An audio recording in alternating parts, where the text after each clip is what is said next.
Hi everyone, welcome again to Bake Your Way Kitchen. On today's video I'm going to be showing you a chocolate oatmeal cookie with a dulce de leche filling. And oh, it's just so good. I received a request to do more cookie recipes, which I'm glad to do because I love making cookies.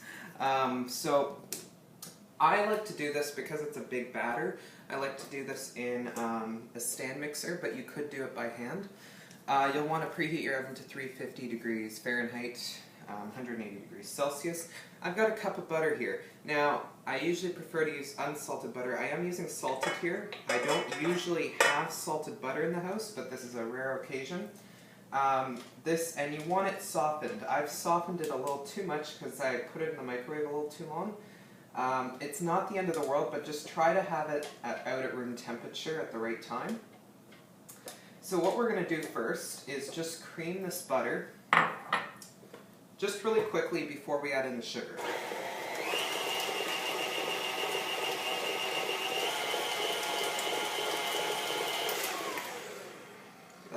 That's all we need to do for that.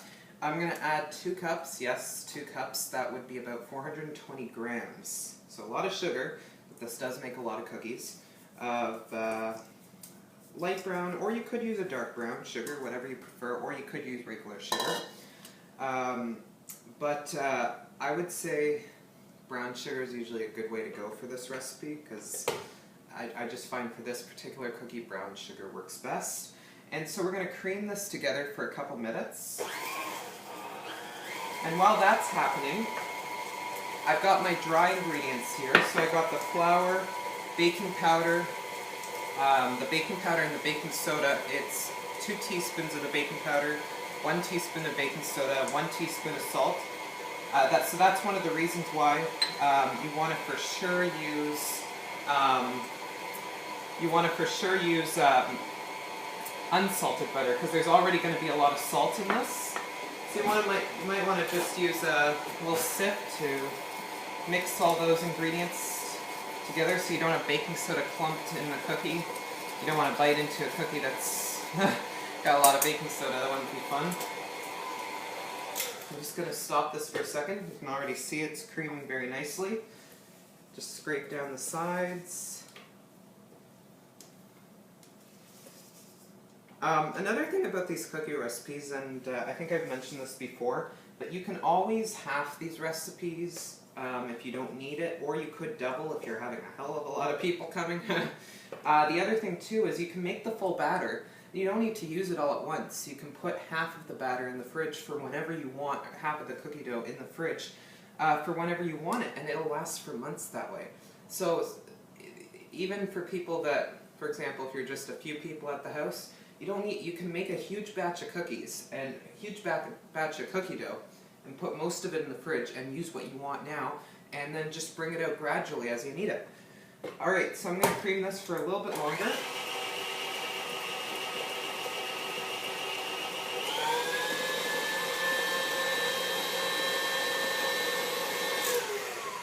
Whoops, that's looking pretty good. You can see it's nice, light, and fluffy. So we're going to go ahead and add other ingredients here. We're going to add in our eggs. And I'll just beat those in quickly.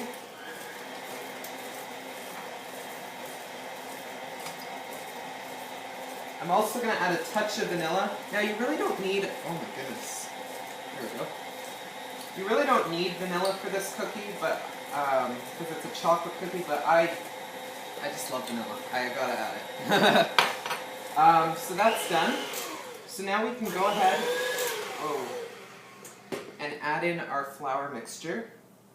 And this includes the baking powder, the salt, the baking soda. And we're going to give this a mix. And as it's mixing, we're going to add in the cocoa. Actually, I'll add the cocoa powder now. You don't need to add it later. And for the cocoa powder, it's about 6 to 7 tablespoons. You can sift it, that might be better. You could use the Dutch process or regular, it's whatever you prefer. So as this is mixing in, we're going to add in rolled oats. These are the larger oats, and some rice cereal. Now, if you wanted to, you could add, instead of the rice cereal or on top of the rice cereal, you could add chocolate chips, chopped nuts. It's really up to you.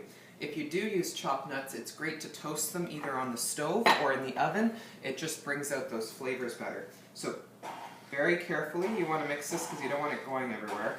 And then once you feel it's under control, we will gradually add in this.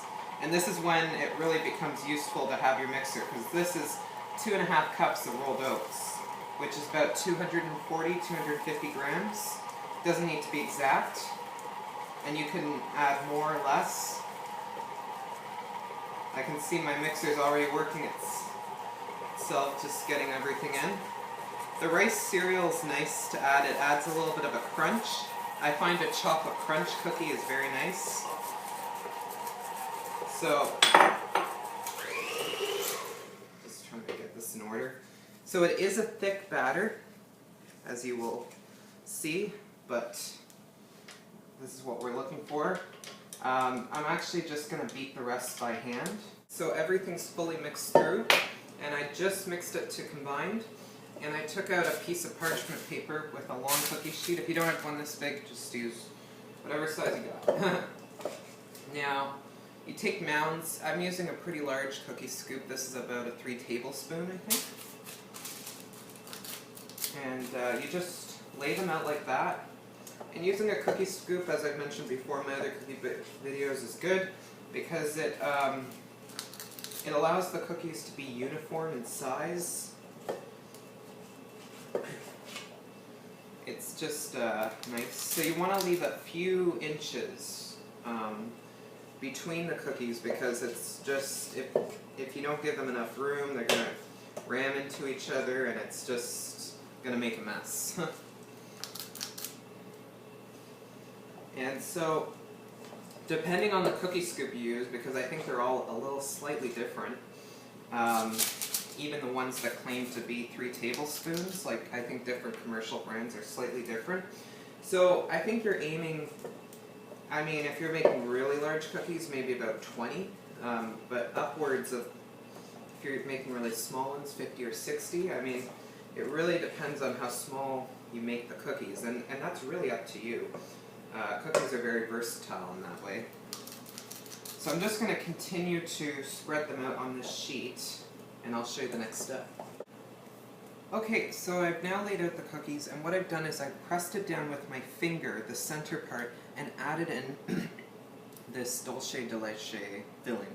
Now, if you want to make homemade dulce de leche, you can take a look at the instructions down below at bakeyourway.com, but if you can find a high quality one, like from a local candy store that you have, or something like that, like this is a real homemade dulce de leche, and it's actually, like literally the ingredients are low-fat milk, sugar, vanilla, sodium bicarbonate, and that's it.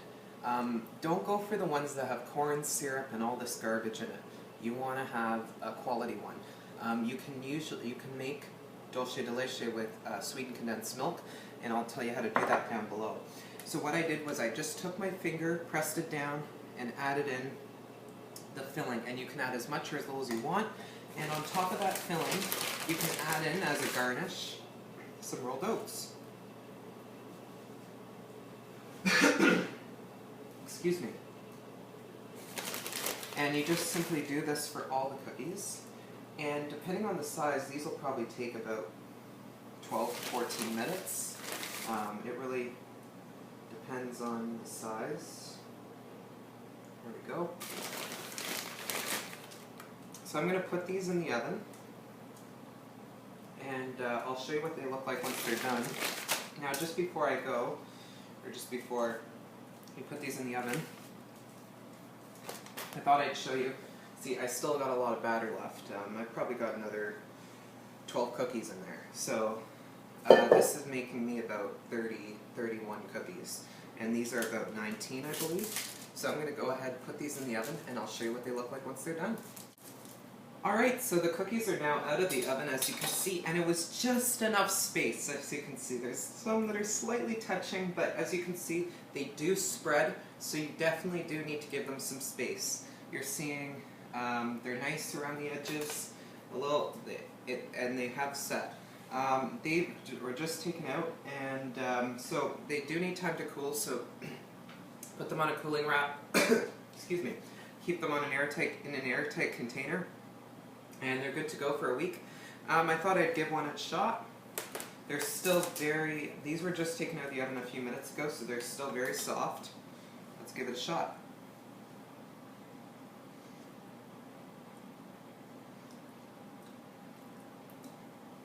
Very chewy.